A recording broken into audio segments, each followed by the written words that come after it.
మా latest videos కోసం మా ఈ తెలుగు న్యూస్ ఛానల్ సబ్స్క్రైబ్ చేసి గంట సింబల్ యాక్టివేట్ చేసుకోండి. రేపు ఆషాఢ శుక్రవారం చాలా మంచి రోజు. లక్ష్మీదేవి ధనవర్షాన్ని కురిపించే రోజు. లక్ష్మీదేవి మీ ఇంటికి వచ్చే రోజు. చాలా పవిత్రమైన రోజు. అయితే ఈరోజు ఉదయం లేచినప్పటి నుండి రాత్రి 12 లోపు ఎప్పుడైనా సరే పోపుల డబ్బాలో ఇది వేస్తే చాలు వద్దన్న కోట్లు వచ్చి పడతాయి. లక్ష్మీదేవి మీ ఇంట తిష్ట వేసుకుని కూర్చుంటుంది.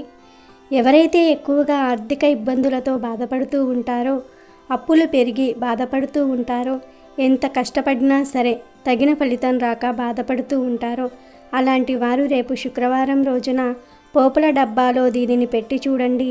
ఎలాంటి అప్పుల బాధలైనా సరే, ఎలాంటి డబ్బు సమస్యలైనా సరే తీరిపోతాయి అని పండితులు చెప్తూ ఉన్నారు. మరి రేపు శుక్రవారం రోజున పోపుల డబ్బాలో ఏం పెడితే మీ ఆర్థిక వ్యవస్థ అభివృద్ధి చెందుతుందో ఇప్పుడు మనం ఈ వీడియోలో తెలుసుకుందాం. కన్నా ముందు శుక్రవారం నాడు చేసుకునే సంపద శుక్రవారాల నోము కథను విందాం. ఒకానొక బ్రాహ్మణుడికి 7 కుమారులు ఉండేవారు. అందరికీ వివాహాలయ్యి వేరు కాపురాలు ఉంటున్నారు.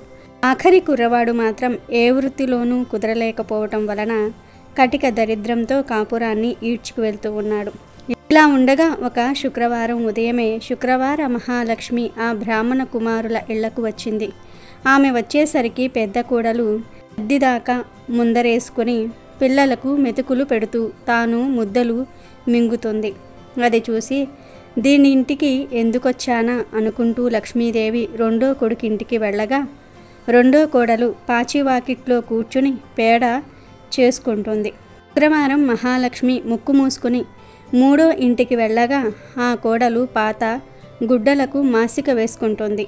ఈ ఇల్లు లాభం లేదని లక్ష్మి మరో కుమారుడి ఇంటికి వెళ్ళగా అక్కడ 4వ కోడలు పాచివాకిట గుంటలో వడ్లు వేసి దంచుకుంటుంది.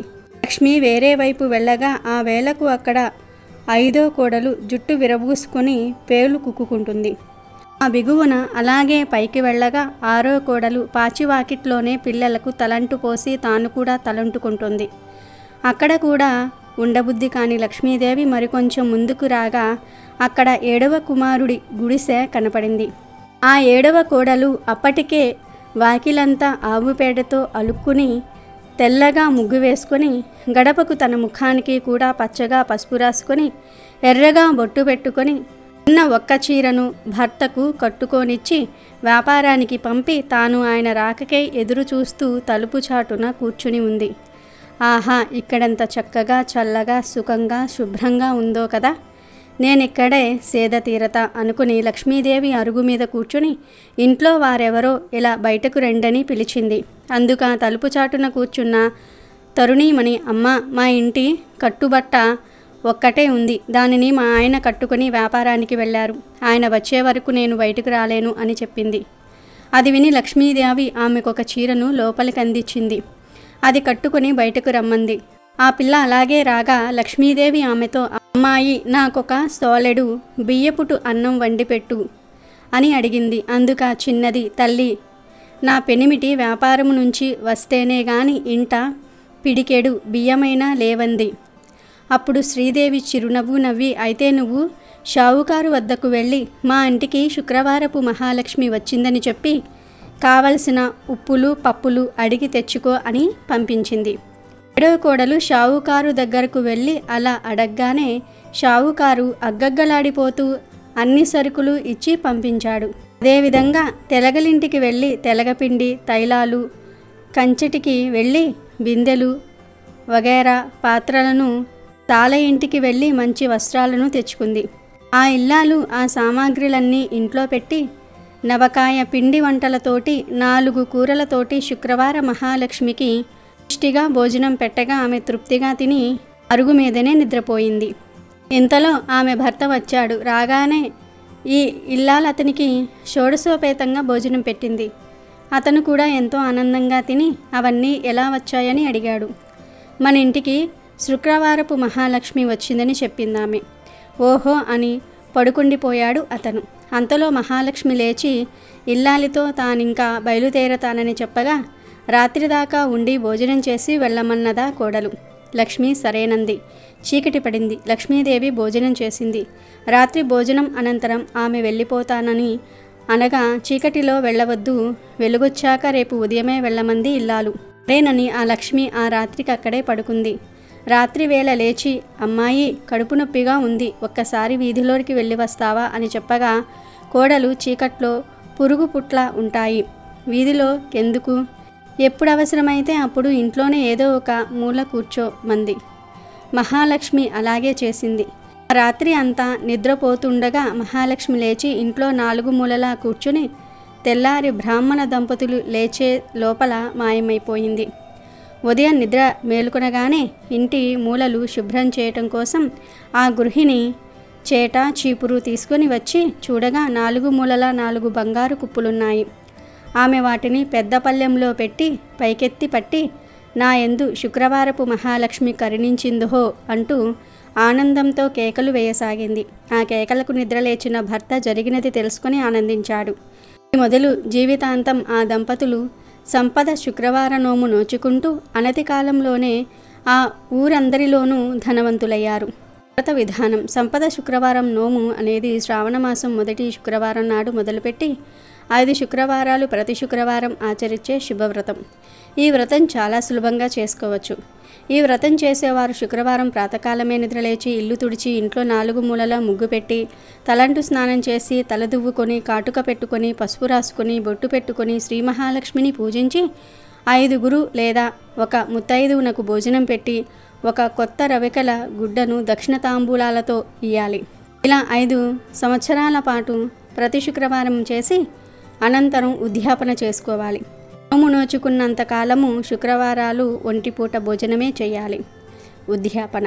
5 ముత్తైదువులకు పసుపు రాసి కుంకుమ బొట్టు పెట్టి రవికల గుడ్డలు ఇచ్చి పిండి వంటలతో భోజనాలు పెట్టి దక్షిణ తాంబూలాలతో వాయన దానమిచ్చి సత్కరించాలి. వీడియోలోకి వస్తే, ఎవరైతే విపరీతమైన ఆర్థిక సమస్యలతో ఇబ్బంది పడుతూ ఉంటారో అలాంటి వారు వారి జీవితాన్ని మార్చుకోవడానికి ఎన్నో రకాల పరిహారాలు చేసి ఉంటారు. ఎన్ని చేసినా ఎక్కడ వేసిన గొంగలిలాగా అక్కడే ఉండటం వలన వారి జీవితాల్లో ఎటువంటి ఎదుగుదలను చూడటం లేదు. దానికి కారణం పరిహారాలు చేసినప్పుడు సరిగ్గా నియమనిష్టలతో చేయకపోవటం కావచ్చు అని మన పెద్దలు అంటూ ఉన్నారు.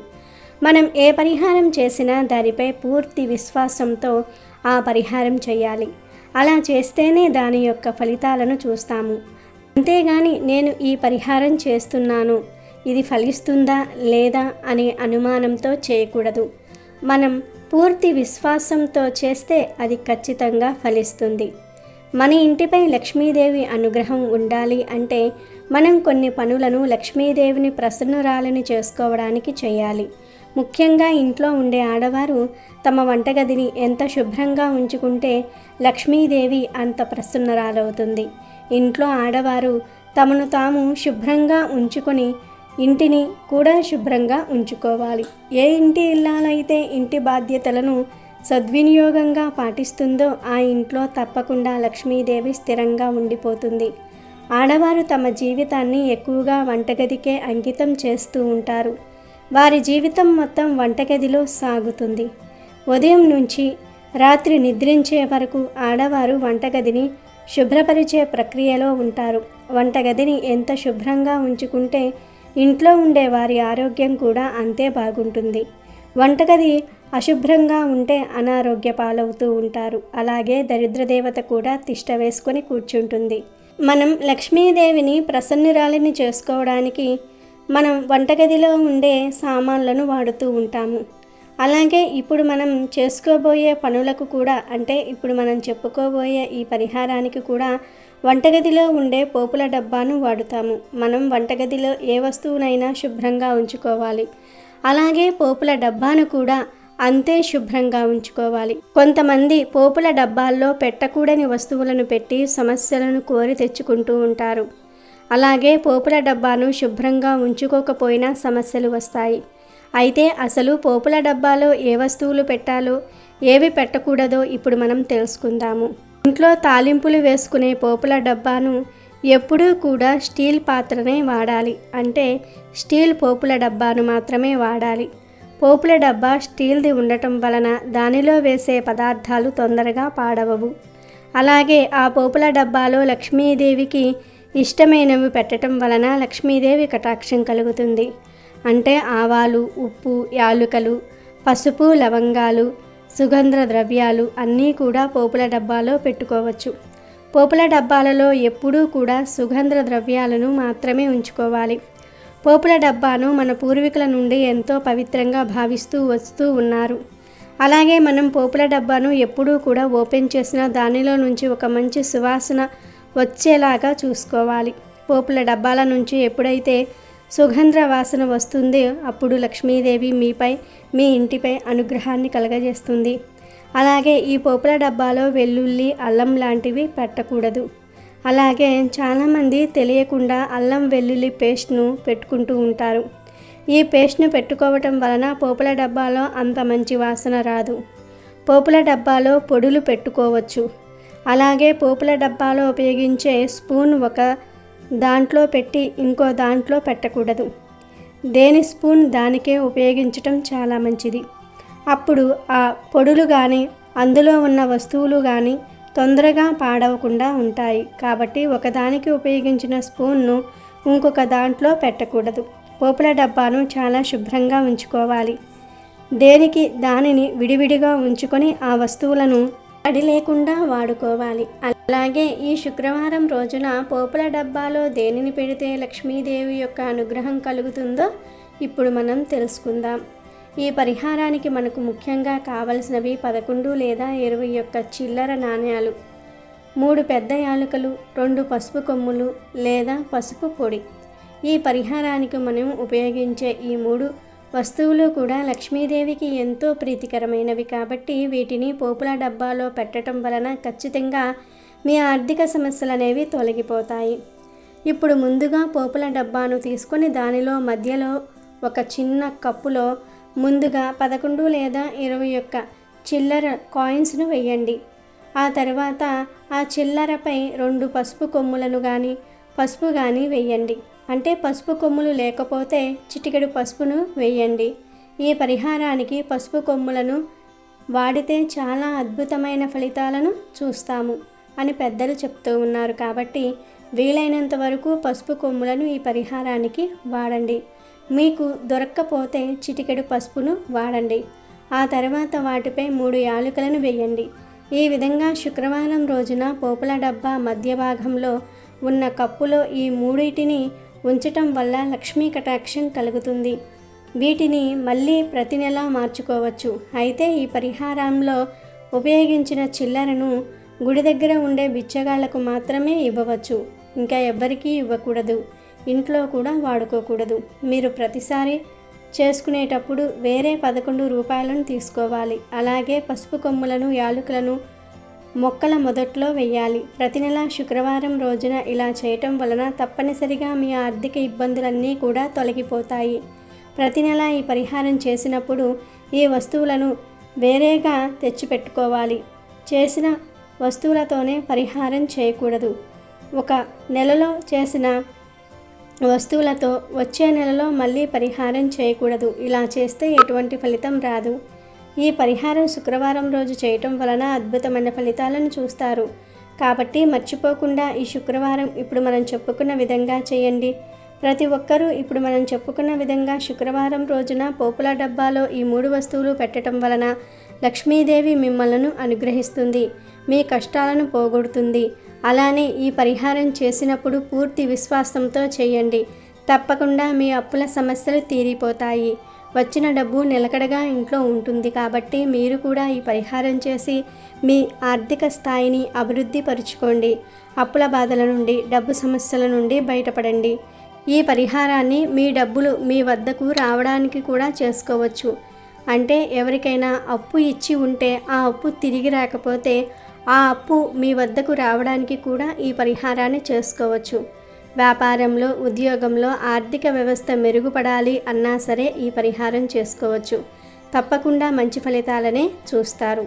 అలాగే లక్ష్మీదేవికి ఎంతో ఇష్టమైన ఈ వస్తువులను ఈ పరిహారంలో వాడటం వల్ల ఆ తల్లి అనుగ్రహం తప్పకుండా మీ కుటుంబంపై ఉంటుంది. అమెజాన్లో బెస్ట్ డిస్కౌంట్స్ కోసం వీడియో డిస్క్రిప్షన్లో లింకు ఉంది, చూడండి. అలాగే మా టెలిగ్రామ్ ఛానల్ సబ్స్క్రైబ్ చేసుకోండి.